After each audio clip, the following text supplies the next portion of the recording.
Eles nunca mostram a vida das pessoas, né? Quem eram essas pessoas que morreram, como ficam as famílias, como ficam as cidades que estão sofrendo com essa guerra, né? E eu, como jornalista e como consumidor de informação, eu ficava muito incomodado em ver essas reportagens meramente numéricas, né? Estatísticas. E por isso, no ano passado, eu decidi ir para a Síria fazer uma reportagem sobre a guerra, para ver a situação de verdade, ver como ficam as cidades, como ficam as pessoas numa situação como essa, né? Eu era editor executivo da revista Isto É. Não tinha a missão de fazer reportagens, não era meu trabalho, eu tinha uma equipe, eu chefiava uma equipe, não fazia reportagens, mas eu sempre tive muito interesse em cobrir uma guerra, ainda mais no Oriente Médio, que é uma região que eu acho fascinante no mundo, e as coisas por lá são sempre muito mais complicadas, delicadas e conflituosas, né? Então, ano passado eu comecei a articular com o Itamaraty e com o governo da Síria para conseguir o visto de imprensa para ir para lá fazer a guerra.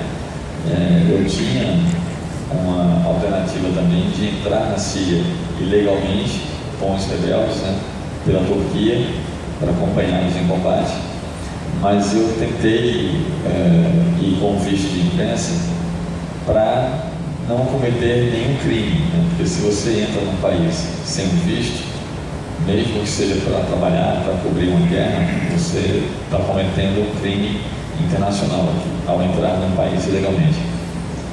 Mas eu consegui o visto de imprensa, e aí em maio do ano passado, eu moro em São Paulo já há muito tempo, e aí em maio do ano passado eu saí de São Paulo para fazer essa reportagem na Síria. E a minha ideia era muito clara, eu queria ir para a cidade de Homs, que é a cidade da Síria, onde a guerra é mais intensa. Para vocês terem ideia, Homs, antes da guerra, tinha quase 2 milhões de habitantes. É uma cidade do tamanho de Curitiba, mais ou menos. Não muito menor do que o Recife. E como qualquer cidade grande, né, tem tudo que a gente conhece, né? Universidades, estádios de futebol, shopping, teatro, cinema, indústrias, edifícios.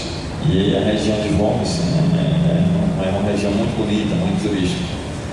E eu saí de São Paulo determinado a ver como ficam as pessoas, né, que moram numa cidade como essa, que é a cidade onde a guerra é mais pesada, como é viver nessas circunstâncias, como fica a cidade mesmo, né, nessa situação. E aí eu fui para Homs.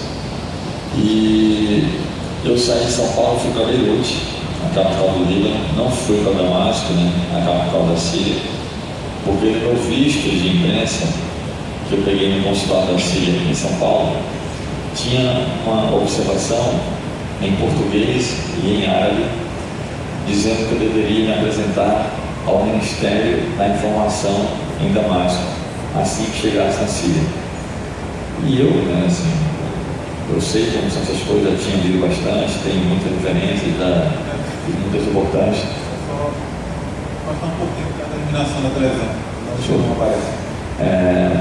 Então eu sabia que se eu fosse ao Ministério da Informação em Damasco, eles iriam colocar um oficial do governo sírio para me acompanhar, para me impedir de ir à guerra de verdade, né? Eles iam querer que eu ficasse só em Damasco. Hoje a situação em Damasco é um pouco tensa, ainda assim não se compara com o que acontece em Homs e em Alepo. Até ouvi o país comentando com o Samarano de atrás sobre a situação em Alepo e em Homs, que é uma região muito complicada. Então eu saí decidido a não ir ao Ministério da Informação, eu não iria cumprir aquela recomendação de ir ao Ministério, né? Porque há um ano e pouco em Damasco não tinha nenhum sinal de guerra, não faria sentido eu ir cobrir a guerra e ficar na cidade onde a guerra não existe, né? Para vocês terem ideia, a distância entre Damasco e Homs dá mais ou menos umas 2 horas de carro. é mais ou menos como Recife e Maceió. Então imagina que esteja acontecendo uma guerra em Maceió e o cara ficar no Recife dizendo que está cobrindo a guerra. Ele não está vendo a guerra, não está sentindo os efeitos da guerra. Então por isso que eu não quis ir a Damasco ao ministério, né? Então eu fui para Beirute, de Beirute peguei um ônibus normal para ir para Homs. E eu saí do Brasil para a Síria, como eu falei no começo. A minha ideia era ver histórias de pessoas, né? Ver como a guerra afeta as pessoas e as cidades. E já nesse ônibus de Beirute para Homs, eu comecei a ver isso, os efeitos da guerra na vida das pessoas. Nesse ônibus eu conheci um rapaz de 21 anos que estava voltando para Homs, do Líbano para Homs. E ele desceu do ônibus num certo momento e foi num campo de refugiados e algumas mulheres o cercaram e tinha uma mulher mais velha que parecia ser a mãe dele, que segurava a mão dele, chorava, não queria deixar voltar para o ônibus. E quando ele voltou para o ônibus, eu estava sentado no lado direito, assim, no canto, na janela, e ele veio andando pelo corredor, assim, do ônibus, e eu vi que o lado esquerdo do rosto dele era todo desfigurado, como se tivesse sido de queimadura, né? Aquela pele mais enrugada assim, e ele não tinha metade da orelha esquerda. Esse rapaz veio e sentou à minha esquerda, assim, no outro corredor, e começou a chorar. E aí outro rapaz foi lá conversar com ele, eu esperei um tempo. Quando eles se acalmaram, eu fui conversar com eles. O rapaz do rosto machucado, ele não falava inglês, mas o amigo dele falava. E aí, conversando com eles, a história desse garoto era o seguinte: quando a guerra começou, em março de 2011, ele já tentou convencer os pais dele a sair da Síria, né, e irem para o Líbano para fugir da guerra. Só que o pai dele tinha uma mercearia em Homs e não queria deixar os negócios, e eles eram de lá da região, não queriam sair da cidade e ficaram lá. E daí, uns 6 meses depois, mais ou menos, a cidade de Homs já sofre tanto com a guerra porque quase toda a população é contra o governo, né, e dá apoio aos rebeldes. E em Homs também há várias bases das forças rebeldes. Então, o exército sírio cercou todas as entradas da cidade e fica o dia inteiro atacando a cidade, os moradores, com o exército dele na rua dando tiros, aviões da Força Aérea jogando bombas na cidade, é um terror. E aí, pelo fato da população dar apoio aos rebeldes, né, a cidade sofre tanto. E daí um dia, esse rapaz chamado Jawad, ele estava na mercearia trabalhando com o pai dele, à tarde, quando entraram 3 soldados rebeldes na mercearia do pai dele. Um dos rapazes estava ferido na perna com um tiro. O pai dele foi ajudar esse rebelde machucado, cortou a calça do cara com uma tesoura assim, para tentar tirar a bala, né? E pediu para o filho pegar o algodão que estava na prateleira de baixo, atrás do balcão.